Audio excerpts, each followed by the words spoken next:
Hello everyone, welcome to my channel again, and I am going to continue my lecture on comma rules. So this will be an elaborate and a long lecture because I will cover most of the rules today in a single video. Let's see how much I can continue. Now rule number 1, use comma to separate items in a list. So this is probably the most common and the easiest one. Here is the example. So if you want to say that the cake mix requires flour, sugar, eggs and butter. So we have four different items. One is flour, another is sugar, eggs and butter. So we separate those four items by comma. So this comma right before end is called Oxford comma, which can be used or it can be avoided. It's up to you. It's not mandatory to use. It will be grammatically correct if you do not use this. So this this is one exception. Now rule number 2, you have to use comma after introductory word or phrase. When a word or phrase forms an introduction to a sentence, you should follow it with a comma as recommended. So it basically says that you have to use comma when you are introducing something or which is a small part of the sentence. For example, however, he did not love him back. So this one, however, is introductory word. So we put comma after this and then the rest of the sentence is completed. Similarly, on the other hand, it might be best to wait until next week. So on the other hand is the introductory part of the sentence. So we used comma after the on the other hand and then we finish the rest of the sentence and put a period after the sentence finishes. Now the third rule is you have to use comma before a quotation. So when something is in quote, you have to use comma. For example, he said, comma, it is a warm weather. It is warm today. So these are in quote, so you have to put comma before the quotation. Look, there is the full stop before the quotation ends. It can also be written like this. This is the British rule, and the previous one, this one is American style. More example here, John Smith told us, comma, quotation begins, you cannot come in after 10 o'clock, quotation end. That's it. Now the fourth rule is now these rules are pretty much difficult, or you have to understand in a more clear way. It says that you have to use a comma to separate a dependent clause that comes before the independent clause. So you have to separate the dependent and the independent clause. This is the simplest way to say it, by using a comma. For example, please see this example. If you can't make it, please call me. So this sentence, if you can't make it, is a dependent clause because it cannot stand on its way alone. If you say this example, this sentence, if you cannot make it, this does not make sense because you have to say something to make it complete. So this one, when said please call me, is the independent clause, and this full sentence makes sense. So when separating a dependent clause by an independent clause, we have to separate it with a comma. That's it. More example, after the race, John was exhausted. So what happens after the race? John was exhausted. That's the finishing line. That's the independent clause. So we put a comma to separate the dependent clause and independent clause. That's it.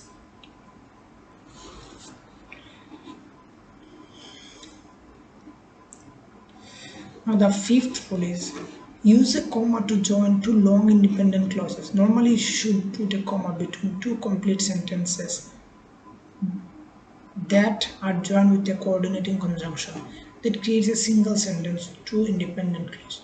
So this means that when we have two independent clauses, we have to put a coordinating conjunction and put a comma before the coordinating conjunction. So here is the example. So the rule is it has to be two independent clause. That means the sentence alone makes sentence, or it can stand alone on its own. So the example, Sue did not know whether he had enough money in her bank account to pay for the groceries. So this, if we just keep this sentence as it is from there to there, it makes sentence. It makes a complete idea or thought. Again, we said she went to an ATM to check her balance. So this is also a complete sentence. So if we want to, if we want to use these two sentences together, we have to put comma and a coordinating conjunction after the comma.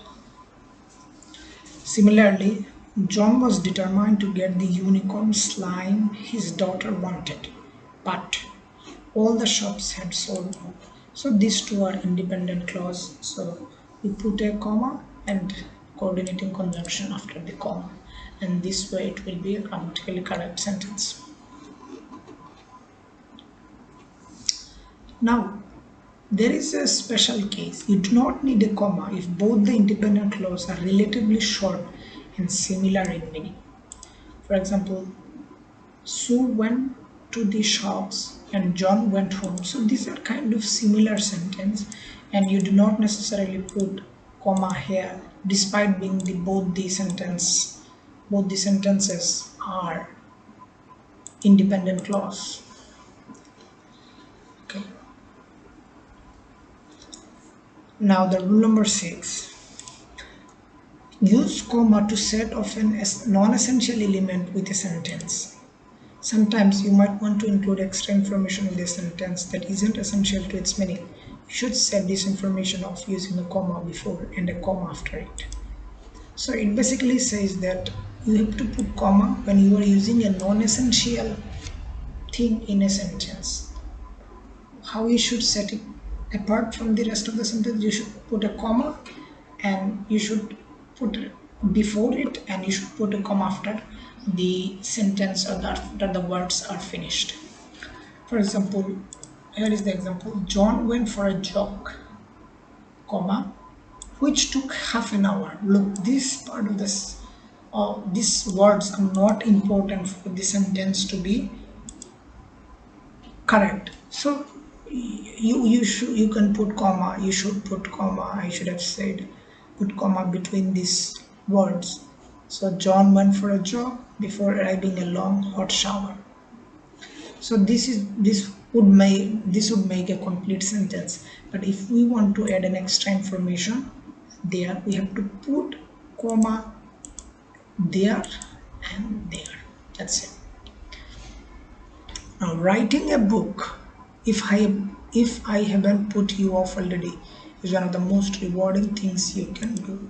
So this part is non-essential words, so you can put comma and then this way it will make easy for reader to understand, or this will be a grammatically correct sentence.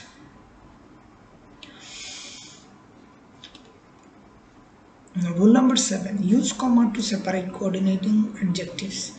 When you are describing something with two or more adjectives, you can use a comma between them if those adjectives are coordinating. They are coordinating if you place and between them. You shouldn't put a comma after the final objective.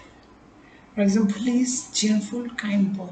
A comma is easier because it would also make sense to say he's kind and kind. There is a blue bath towel on your arm. And bath is acting as an adjective to modify towel, but it's not coordinating with it. It wouldn't make sense to say there is a blue black towel, no comma. So you do not need to put a comma for these two objectives.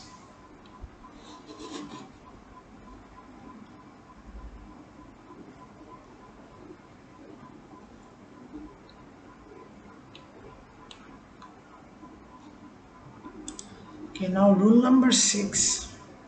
Do not use a comma between two independent clauses without a conjunction. For example,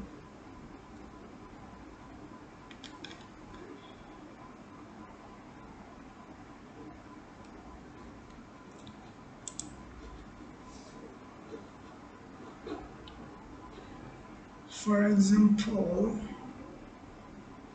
see here there are two independent clouds. This one, there were no clouds in the sky. Now I went for a jog. You cannot put comma between the two independent clauses without having coordinating conjunction. Otherwise, it will be a wrong sentence. That's why it is incorrect. But if but you can use semicolon if these two sentences are closely relatable to each other. Then you can use semicolon and you do not need to use coordinating conjunction. Then it will be a correct sentence. Now this example illustrates the use of coordinating conjunction.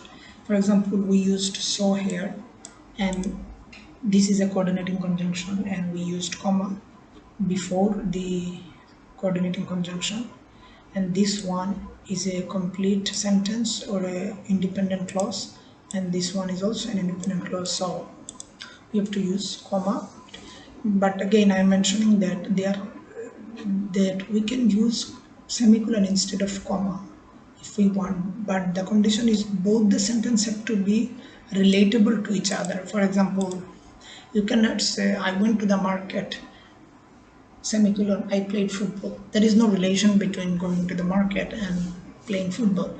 But if you want to say that I went to the market semicolon I'm hungry, then it will make sense because both these sentences are relatable to each other. Now the last example, probably don't it says that do not separate a compound subject or compound object with commas.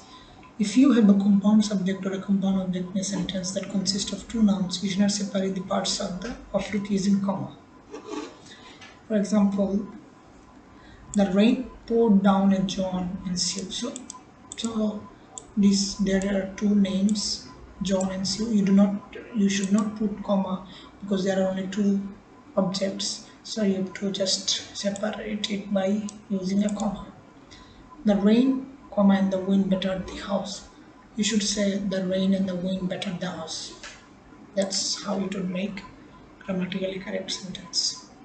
Thank you for watching. I will upload more videos on comma rules. Hope you will stay tuned with me. Thank you.